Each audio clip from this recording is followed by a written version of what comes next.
Bonsoir Odon Vallée, merci d'être sur notre plateau. Vous êtes historien, bien sûr, spécialiste des religions.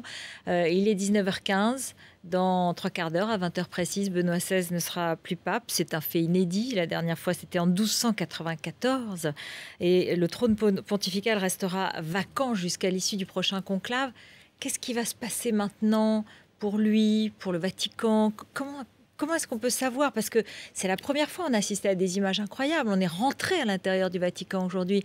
Mais après, ça va se refermer encore. Alors pour lui, c'est simple. Pour le conclave, c'est compliqué. Pour lui, c'est simple. De Gaulle l'avait dit, la vieillesse est un naufrage. Eh bien, Benoît XVI a évité ce naufrage. Alors, les Italiens comprendront. Fausto Coppi, le coureur cycliste, il avait voulu courir jusqu'à la fin et il est mort de la malaria, alors que le pieux Gino Bartali, et lui, il s'était retiré à temps. Bernard Hinault avait dit « faut se retirer à temps ». Il s'est retiré le jour où il l'avait dit à 32 ans. Et je pense sincèrement que ce n'était pas possible pour lui de continuer même quelques mois. Il n'aurait pas pu aller au JMJ, Journée mondiale de la jeunesse de Rio de Janeiro. Le voyage est beaucoup trop long. Les médecins lui ont déconseillé ces fatigues-là. Il y a le décalage horaire. Or, les Journées mondiales de la jeunesse sans le pape, ce n'est pas possible. Donc, il a bien choisi son moment. Il a réussi. Il a réussi sa sortie, je le disais, on a vu des images extraordinaires. Alors là, on voit les images de ce matin lorsqu'il a parlé aux cardinaux, mais cet après-midi, à 17h, lorsqu'il a quitté son bureau du Vatican, accompagné de ses proches, et qu'il est monté dans cette voiture, puis dans cet hélicoptère pour aller à Castel Gandolfo. Mais c'était comme une super production. En images, c'était magnifique. Et un hélicoptère de la marine italienne avec Repubblica Italiana, quel symbole quand on sait ce que furent les luttes entre Garibaldi et Pie IX, etc. Là, il était entre les mains d'un pilote qui a fait un extraordinaire tour de Rome à basse altitude pour que tous les Romains puissent le voir une dernière fois. Il est passé devant le Colisée. Et les images de la RAI, la télévision publique italienne, c'était aussi beau que pendant le Tour d'Italie. Extraordinaire. Pour un pape qui n'aimait pas les médias, il a quand même extrêmement bien mis en image volontairement ou involontairement, mais en tout cas mis en image cette sortie. Alors, il n'aimait pas les médias, mais il a fait des progrès. Au début de son pontificat, sa prose était compliquée, un peu intello. Là, depuis quelques jours, il a trouvé des mots simples que tout le monde pouvait comprendre devant les cardinaux, devant la foule hier. Ce soir, sur le balcon de Castel Gandolfo, on sent chez lui une proximité avec le peuple qu'il n'avait pas au début de son pontificat. Donc sa sortie est parfaitement réussie. Il se libère en quelque sorte. On a l'impression que c'est un soulagement. Énorme soulagement. Parce qu'il n'a pas fait l'année de trop, parce qu'il se retire à un moment où il peut dire « je suis parfaitement lucide, je n'ai plus les forces physiques, mais je suis parfaitement maître de moi-même. J'ai décidé de me retirer, je n'ai cédé à aucune pression. » Paul VI voulait se retirer pour le jour de ses 80 ans. Il y a eu des pressions, il ne l'a pas fait. Là, lui, il a été maître de lui-même jusqu'au bout. Alors, on va aller tout de suite à Castel Gandolfo, où se trouve notre envoyé spécial, Graziella Rodriguez, bien sûr. Que va-t-il faire? Il est arrivé tout à l'heure, vous nous avez décrit cette foule en larmes qu'il a écoutée lorsqu'il était à son balcon. Que se passe-t-il maintenant? Et ce palais de Castel Gandolfo, il est très connu, c'est la résidence habituelle des papes. Que va-t-il? Il va rester enfermé là-dedans? Il va sortir? Il va y vivre? Qu'est-ce qui va se passer? Eh bien, écoutez, d'après nos informations, Benoît XVI a vraiment choisi ce lieu pour se consacrer à la prière, se recueillir. C'est un lieu qu'il affectionne beaucoup. Vous le disiez, c'est la résidence d'été des papes. Habituellement, Benoît XVI lui-même avait l'habitude de venir ici l'été pour quitter la chaleur torride de Rome. C'est un peu plus frais ici sur les hauteurs. On est à peu près à 400 mètres d'altitude avec cette vue magnifique sur le lac d'Albano. Paradoxalement, c'est une immense, c'est presque une petite ville, dirais-je. C'est plus grand que le Vatican, 55 hectares, c'est à peu près 10 hectares de plus que le Vatican. Un énorme domaine qui abrite également 2 couvents, même une ferme, de quoi loger des employés.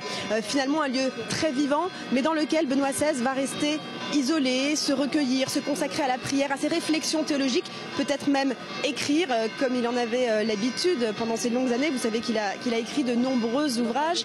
Certains disent également qu'il aime beaucoup les promenades dans les magnifiques jardins de ce domaine en fin d'après-midi, même s'il affectionne beaucoup moins les promenades que son prédécesseur Jean-Paul II qui en profitait pendant des heures.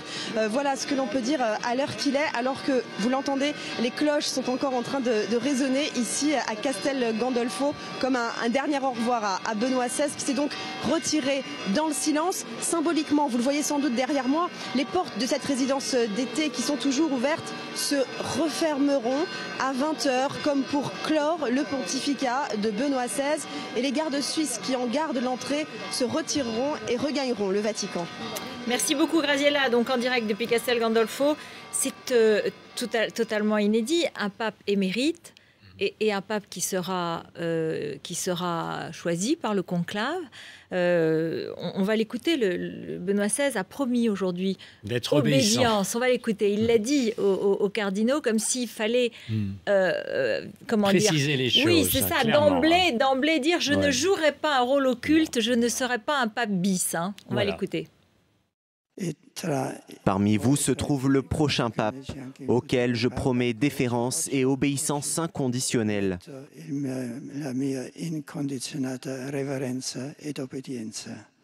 Avec toute mon affection et ma gratitude, je vous adresse la bénédiction apostolique.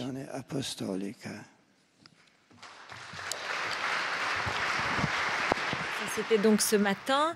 C'est bien une manière de dire qu'il ne cherchera pas à influencer. Est-ce qu'on peut, on peut le croire, bien sûr. Bien entendu. D'ailleurs, s'il va à Castel Gandolfo, c'est un peu pour ça. Il ne sera pas au Vatican pendant le conclave, pendant 2 mois. Il ne sera pas là. Alors, bien sûr, ça l'intéresse, ce qui va se passer. Il a déjà pris quelques précautions. S'il a nommé à l'archevêque de Milan le cardinal Scola, c'est pas pour rien, parce qu'il l'aime bien. Mais en même temps... On dit que c'est même un de ses favoris pour être le prochain pape. Si les Italiens s'entendent entre eux, ça pourrait être lui. S'ils ne s'entendent pas entre eux, on ne sait pas qui ça sera. Mais incontestablement, une fois qu'il s'est retiré, c'est fini. Ça, c'est très clair. Il n'exercera aucune pression. D'ailleurs, le Code de droit canonique ne lui permet rien. Il est toujours prêtre, mais il n'est plus évêque de Rome, il n'est plus pape, il n'a plus aucun pouvoir. Il a dit...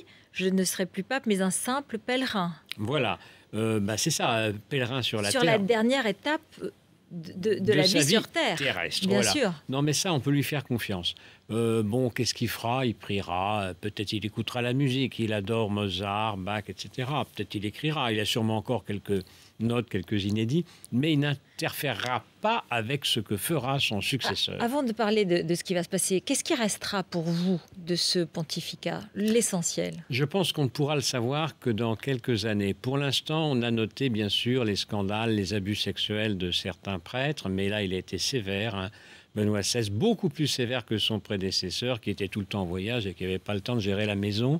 On retiendra qu'il y a eu effectivement des problèmes, Vatilix, etc., des balances, des corbeaux, comme aurait dit Clouzot dans son très beau film. Bon, ça, c'est pas très reluisant. Mais en même temps, il n'a pas commis d'erreur majeure. Au début, c'était un peu difficile, sa communication. Il y avait eu Ratisbonne contre les musulmans, tout ça. Les évêques intégristes, Monseigneur Williamson, etc. Tout ça, ça n'allait pas très bien. Puis depuis 2 ans, ça s'était beaucoup amélioré.